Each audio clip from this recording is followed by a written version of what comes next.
I left the house before dawn. Not a sound, not a door creak. Just the gentle groan of the old floorboards under my shoes and the quiet zip of my duffel. I didn't take much. A few clothes, the box of letters Grandpa Ben once gave me, and my name, whatever was left of it.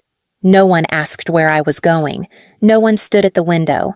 No one called the next day. Or the next. I waited in a way. Not for them to chase me. Just for a sign that someone had noticed. That someone, anyone, had looked into my room and found it hollow. But silence isn't always absence. Sometimes it's confirmation. 3 months passed, and then my phone buzzed with a message from my father, Frank Walker. His name alone used to give me a chill, even though he never yelled. He didn't need to. The message was short. Christmas, or no more tuition. I read it twice. Then, once more slower this time, as if I'd misread it. Tuition. 3 years ago, I'd graduated. Diploma in hand job lined up moved 2 states away. I hadn't needed a cent since, but he didn't know that. That's how far removed he was, how detached they all had been even before I left. Frank and Linda Walker. My parents still thought they held strings that had long since rotted through. That text wasn't a question. It was a warning, a bark from a father who hadn't called in over a year, not for my birthday. Not when I moved, not when I got promoted, and yet here he was, threatening to pull a rope he never tied. I didn't answer. There wasn't anything to say. I was the youngest of 5. That's usually the spot people imagine comes with perks: more attention, more protection, more freedom. In my case, it meant silence. 7 years separated me from my closest sibling. By the time I was 10, my brothers and sisters had already claimed every seat at the table, each one weighed down with something heavy enough to draw my parents' gaze. Mark, the oldest, was already in therapy after a breakdown at 15. Jessica had lupus. Elena battled depression, the kind that turned family dinners into minefields. And Tom, 2 years ahead of me, was diagnosed with early-onset bipolar disorder when I was still in elementary school. My parents, Frank and Linda Walker, weren't cruel. They didn't yell or hit, but they were always somewhere else, rushing between hospitals, school counselors, support groups. Their calendars were dotted with appointments I didn't need. I never had the flu more than twice. I didn't struggle in school. I didn't scream or cry or cut myself or fail math. I was fine, which in that house meant I was invisible. There was one memory, small, but it stuck. I was 16 and the first snow of the year had just hit. Grace and Lily, my 2 closest friends, had invited me on a winter retreat through our local youth center. I'd saved up for it all, fall-bagged groceries after school, skipped lunch twice a week to stash the cash.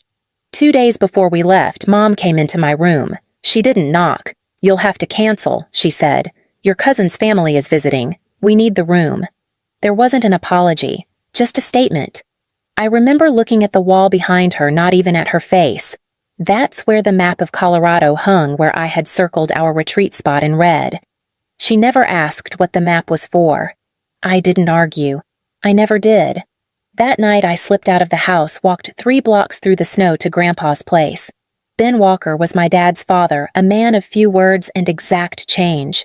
He opened the door without surprise, just stepped aside and let me in. We sat in his kitchen, orange Formica counters, old coffee pot humming. "You look like you lost something," he said. "I did," I replied, "but I knew I would." He didn't say anything after that. Just pulled open the silver bread tin he kept under the sink and peeled out 2 $20 bills, slid them across the table toward me without a word. "For next time," he said.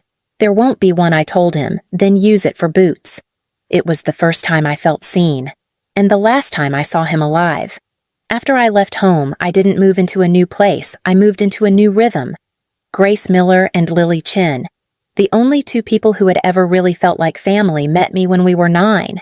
Like me, they were background children girls whose parents didn't hit or yell, but somehow still forgot to pack lunch or pick them up from school. We never talked much about it. We didn't need to. Now we shared a small rental just outside Denver, peeling paint-thin walls, but it was ours. We turned the second bedroom into a shared workspace, ran a small print and design business from scratch. Bills were tight. Sleep was rare. But for the first time, life felt like something I had built with my own hands. My parents didn't call. They hadn't even asked for my new address. Every so often, Linda, my mother, would send a vague text, "How's work?"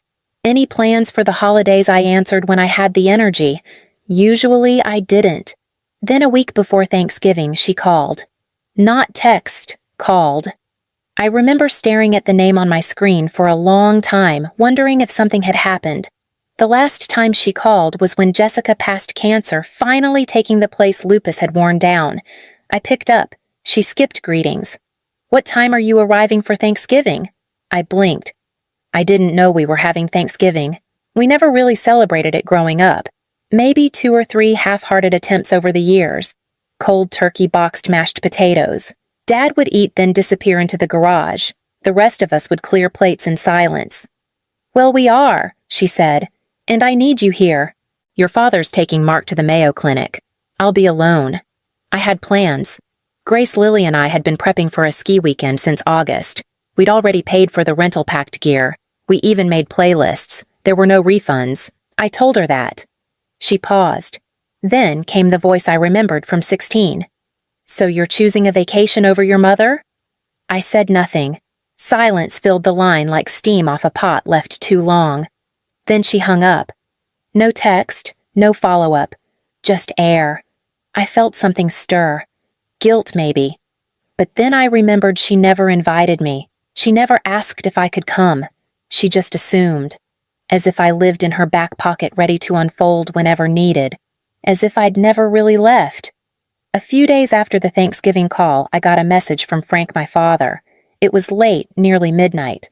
I had just finished folding laundry, thinking maybe I could finally sleep without that edge in my chest. The phone buzzed once. "If you don't come home for Christmas, I'm cutting off your college payments." I actually laughed, out loud. It wasn't a cruel laugh, more like the kind that slips out when reality folds in on itself. I graduated 3 years ago. I stared at the screen, waiting for a second message to follow. Nothing came. Just that one cold, misinformed threat, like a ghost shouting into a hallway long emptied. I texted back, "I graduated in 2022, Dad. Check your account. If someone's taking your money, it isn't me." Still nothing, but the absurdity of it wouldn't let go. I went to the hall closet and pulled out the tin box I kept there. Inside were letters, old ones from Grandpa Ben, along with a few check stubs I'd kept for no real reason. The first one, dated September of my freshman year, was made out to my school's bursar office. The memo line read, "Tuition. For Rachel. Do not involve Frank or Linda." I remember standing there in the hallway holding that paper like it had just been written. My throat tightened. He never told them. All 4 years' tuition books fees, he paid it all. Quietly. Cleanly. Because he knew. He saw. At the bottom of the final letter, there was a handwritten note. "They're too busy keeping everything else from falling apart. You don't ask for much. That's why I want you to have this." I sat on the floor and didn't move for a while. Frank had tried to use something he never gave me to manipulate me back, and he hadn't even known it wasn't his to give. In their minds, they had funded my future. In reality, they hadn't even noticed who did. The envelope was thick and official-looking. It arrived by courier on a Tuesday morning, no return address, no warning. I signed for it in my pajama pants, thinking maybe it was a tax document or some banking form I'd forgotten about.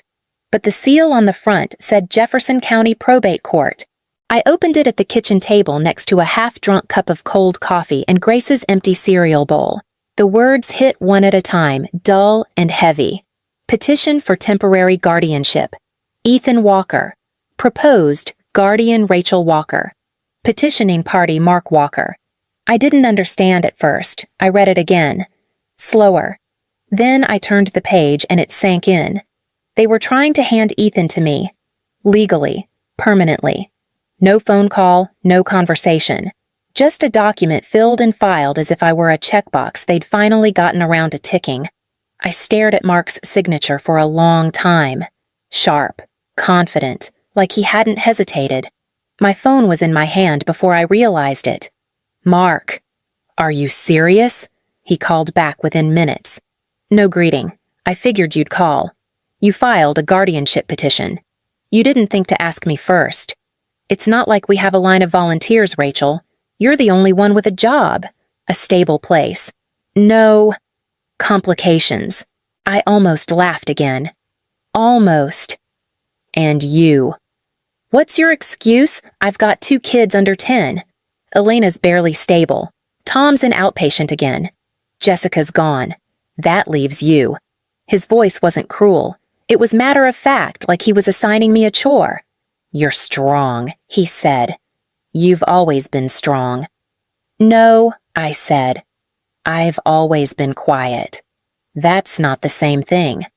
He didn't respond. I looked down at the papers again, legal lines and medical attachments assessments from Ethan's doctors, a copy of his educational plan. Everything neat. Everything decided. Without me. There was a page for me to sign at the end. I slid it back into the envelope.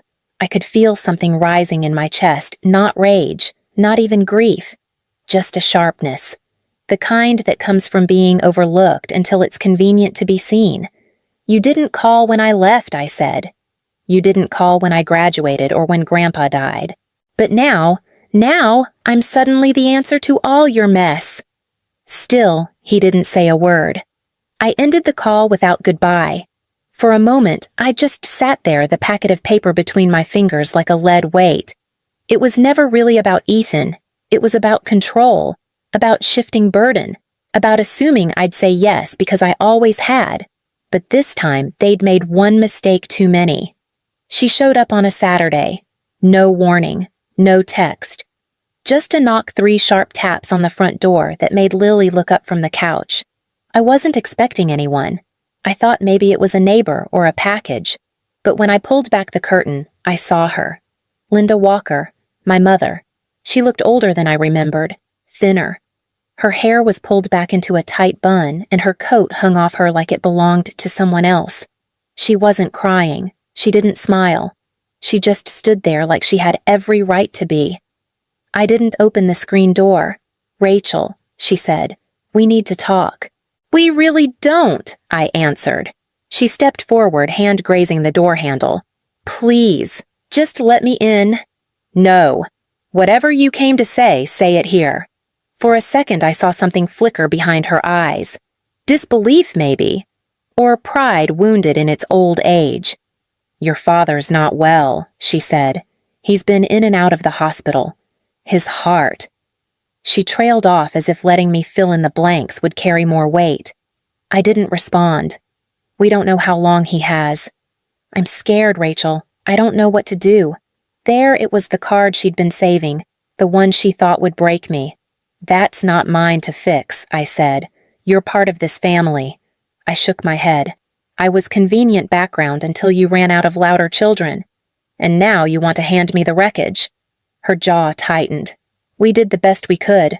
I'd heard that line before. It never meant much. You had 5 kids. You chose which ones to carry. You chose which ones to see. I just learned how to walk on my own. She blinked hard. So that's it. You just walk away. I didn't yell, didn't cry, just held the door frame and said, You turned away first. I'm just walking now. She didn't answer, didn't argue. She just stood there a second longer, then turned and walked back to her car steps, slow, deliberate. I didn't watch her drive off. I just closed the door, slid the lock into place, and sat on the floor behind it. My hands opened my chest still. I found out by accident. It was a Thursday morning. I was scrolling through my phone in line at the grocery store, something to fill the silence between beeps of other people's lives being scanned. That's when I saw it. A local obituary. Franklin J. Walker, 64, survived by his wife, 4 children, and 1 grandchild. There was no mention of me by name, no photo, just a line about a man who worked hard and loved quietly. I reread it twice, then again, slower. My hands went cold. No call. No message. No voice on the other end saying, You should come. He's gone. Nothing. Just this digital stone placed in the public square where anyone could see it except maybe the person who should have known first. Later that day, Mark texted, Dad passed yesterday. I figured you'd find out eventually. No apology. No invitation to the funeral, just a confirmation like weather. I didn't reply. I sat at the kitchen counter with my phone face down the screen, dark, as if it had nothing more to say. And maybe it didn't. His death wasn't a surprise. He'd been fading for years in health and in presence. But the silence around it, their choice to exclude me from even this, said more than any eulogy could. I wasn't mourning what we had. I was mourning what never was. The letter came a week after the obituary. Thick envelope, cream paper, letterhead law offices of Dalton and Myers. I sat with it unopened for almost an hour. Part of me already knew. I hadn't spoken to them in months, but they still found a way to drag me back this time from the grave. The appointment was scheduled for Friday afternoon. The office was quiet, the kind with soft carpet and walnut shelves meant to make grief feel like a transaction. The lawyer, Mr. Myers, was polite, mid-60s maybe. He didn't smile much. We sat across from each other at a long table. "Your father's will named you as executor," he said, "and primary guardian to Ethan Walker." I said nothing. "The house goes to you as well. 314 Ellsworth Lane. Full deed. No mortgage." He slid the document toward me. There were tabs where I was meant to initial like this was any other Form New lease car rental library card. I stared at the address. That house hadn't been mine in a long time. It was where I learned to tiptoe to disappear. And now it was being handed to me like a thank you card for a party I wasn't invited to. I asked the only thing that mattered. "Was Mark involved in this?" He nodded. He witnessed the signing. 3 months ago. Of course he did. They'd been planning it. While I was still answering one-word texts, while I was paying rent, running my own business building something away from them, they were still writing me into roles I never auditioned for. Did they say why I asked? He hesitated. Only that you were consistent, reliable. I almost laughed. Quiet, obedient, invisible, all now rebranded as dependable. I looked through the rest of the documents. Somewhere near the end there was a clause, "Should Ethan's condition require full-time care, Rachel Walker shall act in loco parentis." No backup, no alternative, just me. Again. I placed the papers back on the table, pushed them gently toward Mr. Myers. "I won't be taking guardianship." He blinked. "You're declining." "Yes." "Formally. Fully. Find someone else. Someone who was actually in his life." He nodded slowly. "I'll make the note." As I stood, he reached for the papers. His hand trembled slightly. I wondered if he had children. I wondered if he'd ever made them carry what wasn't theirs. Outside, the air felt thinner, like I'd walked out of something I couldn't quite name. They'd passed me a house full of ghosts and a brother I barely knew because I hadn't broken, and I was done pretending that survival meant I owed them something. The email came 2 days after I left the law office. Subject line, "Please," from Mark. It was short. No greeting. "I know you've made your decision. I get it, but Mom isn't doing well. Ethan needs someone. You're the only one who hasn't fallen apart. If there's any part of you that still cares even a little, please reconsider." I read it once, then again. The phrasing caught me, "hasn't fallen apart," as if stability were a sin, as if being whole meant I had to be the net beneath everyone else's crumbling. I left the email open on my laptop, walked away, sat on the porch until dusk. Lily brought me tea. Grace didn't ask. That's the thing about real family, they don't frame care as a debt. That night, I thought of Ethan. He'd always been gentle, never loud, never cruel. A quiet boy with sharp eyes, always watching. I didn't hate him, but love doesn't mean erasure, and pity doesn't equal consent. They had years to ask me if I'd be willing. They had moments, opportunities, but instead, they assigned me. And now, with my father buried and my mother unraveling, they reached out not because they saw me, but because there was no one else left standing. That isn't love. That's convenience. The next morning, I replied, "Just one line.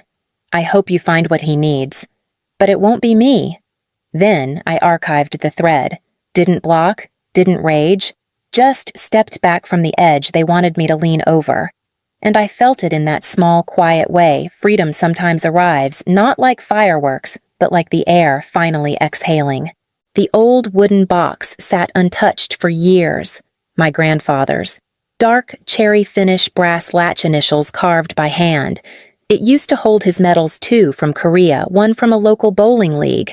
But after he passed, it came to me along with silence. I hadn't opened it since. That morning, with the sunlight low and nothing left to wait for, I did. Inside were a few photos, him my dad me as a toddler on someone's shoulders I barely remembered. There was a folded letter with handwriting that wasn't mine, and under that, a checkbook stub with the last entry dated 15 years ago. Tuition Rachel's fall term, paid in full. His name signed clearly beneath it. They told me it was my mother. All those years.